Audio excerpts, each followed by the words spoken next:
Fallout. It's had its ups. It's definitely had its downs. All of this just works. I'm not kidding. And it's also had the fourth game. The best way I can describe Fallout 4 is like masturbation with your weaker hand.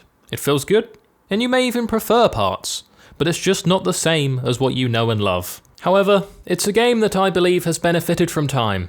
In a time where the games industry has us all more concerned than Wall Street when they felt the wrath of Reddit. Fallout 4 is like a calming pat on the head, or a brisk weekend away with your uncle. Whatever you do, we all have our own unique ways of relaxing.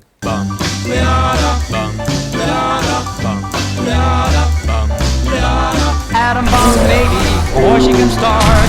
One of those chain reactions in my heart. A big explosion, big and loud. Mushrooms me right up on a cloud. Atom bomb, baby, little atom bomb. I want her in my wigwam. She's just the way I want her to be. A million times hotter than TNT. Why is there a picture of Nicolas Cage in here? Everywhere I go, I see his face. I'm Paladin Day. What's blowing up? What have I done now?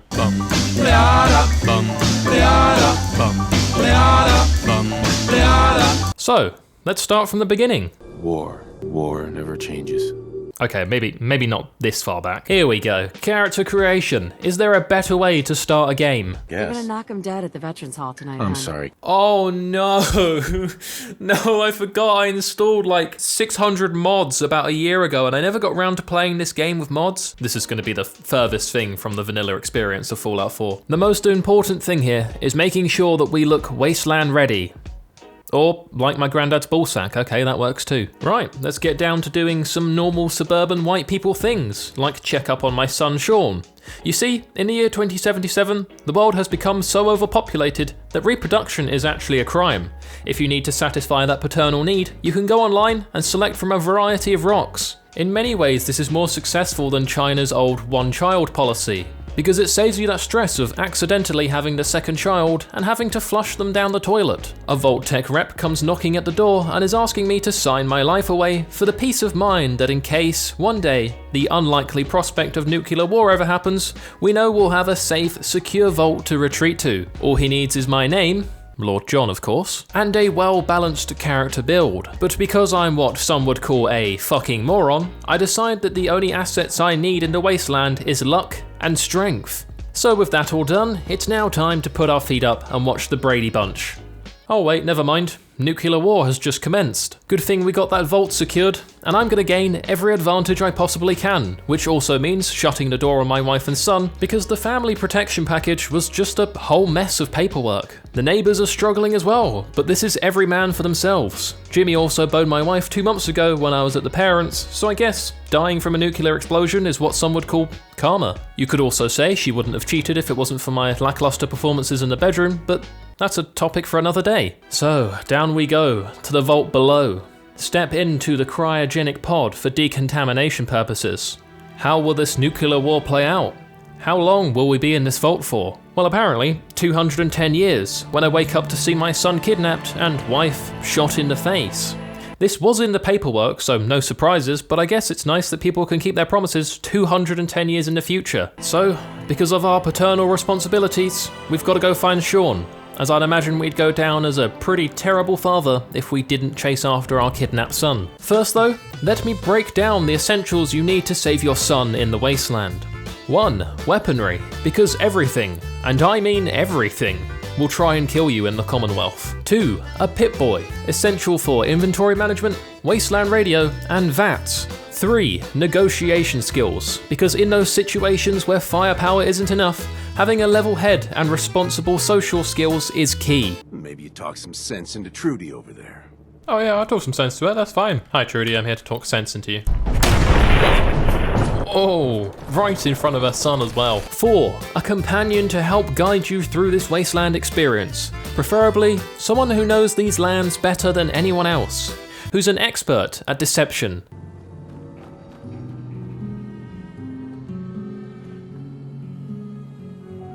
It's a pleasure to be here with you. You are indeed a bastard. I completely forgot I installed the Todd Howard companion mod. And he has a minigun. And with all that, we are now perfectly prepared for any challenge the Commonwealth has to throw at us. Boston, the place I had once called home, is now pretty deserted. I guess some nuke will do that to a place. Fortunately, having Todd Howard as my companion means that I know the ins and the outs of the game, and he tells me he spawned some NPCs in Concord, the nearest town. Upon arrival, I hear some shooting, so I assume that some local police officers saw a non-Caucasian kid making their way to school. You can, however, imagine my surprise when I turn up and it's just a couple of raiders fighting for the museum. My character build is very much tailored towards the shoot first, ask questions later approach, so that's exactly what I do.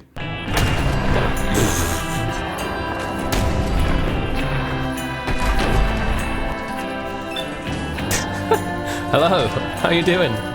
Up close and personal, that just makes it even easier to say bye-bye to your face. One of Fallout 4's strengths is its companions, but I think Todd Howard may take the cake as the greatest companion ever. Inside, I meet Preston, I have a favour to ask you, Garvey, and the rest of the Minutemen. They couldn't care less about my missing son, and instead want my help dealing with the rest of the raiders outside. Get the suit. You can rip the minigun right off the vertibird. Do that, and those raiders get an express ticket to hell. You dig? Oh, bro. The year is 2287, and I've just heard a white guy say, "You dig." I step into the power armor and start mowing down raiders in the street. I didn't even ask Preston what they're fighting about. For all I know, this could be a big misunderstanding and the Minutemen are actually the bad people. Oh well, none that really matters anyway when a 10-foot Wasteland mutant bursts out of the sewer. I literally stepped out of the vault 20 minutes ago, and now here I am, minigunning a Deathclaw with Todd Howard by my side.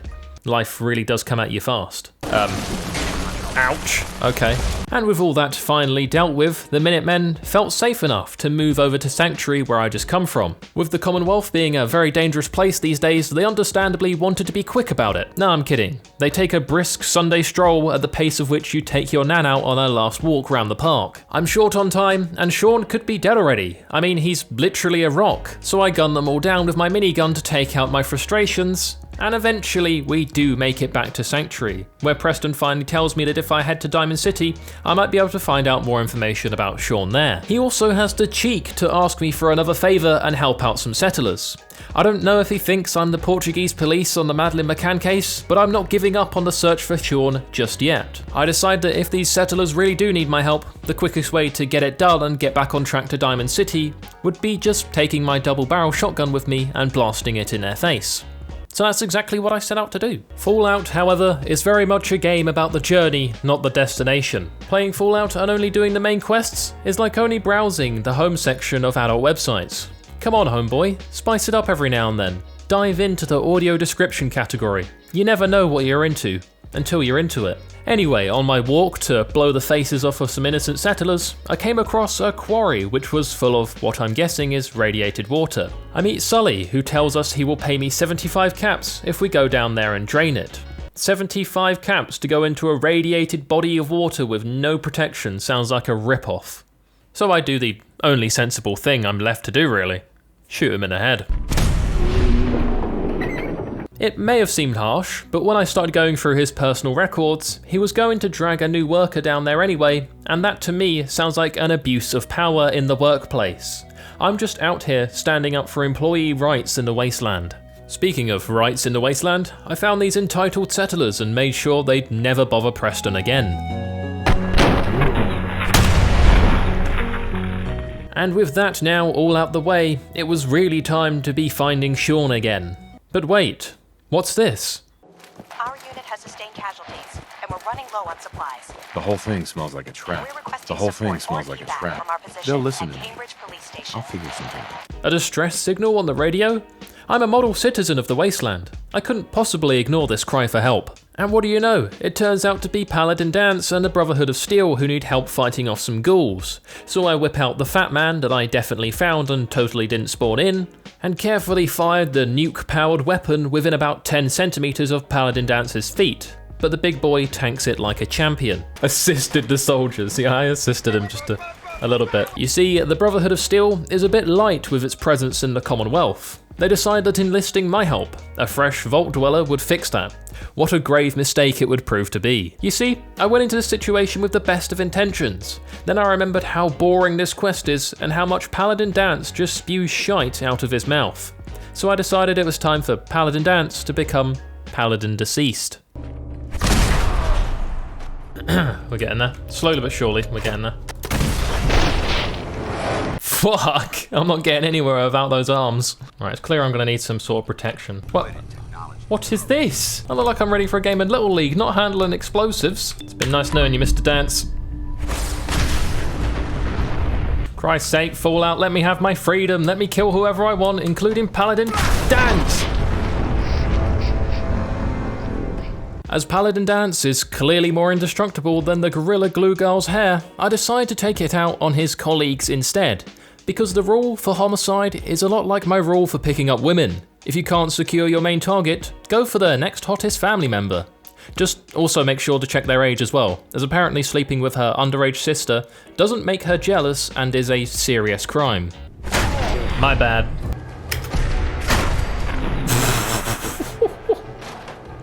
Night night, Reese. Nothing like a little bit of light-hearted banter to welcome the Brotherhood of Steel into the Commonwealth. That decision will probably come back to bite me in the arse later in the story, but we'll cross that bridge when we get to it. I've really gotten a little bit sidetracked from Sean here. On the bright side though, at least, if he's dead or missing for the next few years, I can do what the McCanns did and write a book about him, rake in a whole lot of money. So it was finally time to go into Diamond City and meet all of their biggest personalities. Including Piper, the journalist whose voice could talk your trousers off quicker than a drunk uncle at a family get-together.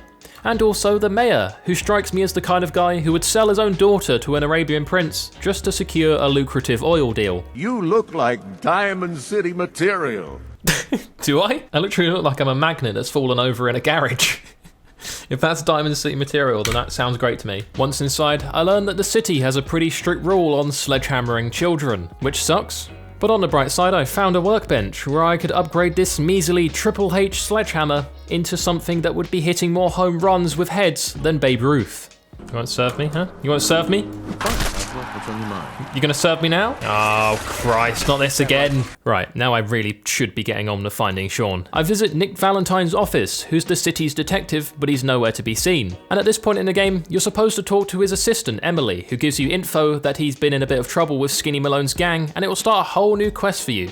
Unfortunately though, the game just bugged out and didn't want me to start this quest. Even when I smacked Emily over the head like 6 times with my sledgehammer, the game just refused to start the quest. But fear not, you see in Fallout, you can start quests manually by simply just going to the location where a certain character is. And that's exactly what I do. I find the subway where Nick was taken by Skinny Malone's gang. By subway I mean the underground train station, not the sandwich shop. He didn't go to buy a 6-inch meatball marinara on Hearty Italian and end up getting kidnapped. That does remind me though of when I was in Subway and I was just grabbing my standard order. The girl behind the counter asked me if I wanted any sauce. I said mayo, and she grabbed the mayo, looked me directly in the eye while she poured it on my sandwich, and I've never simultaneously felt so intimidated and aroused in my life. Anyway, Skinny Malone's gang. I absolutely respect their decision to try and bring back fedoras in the year 2287, but I've got to save Nick.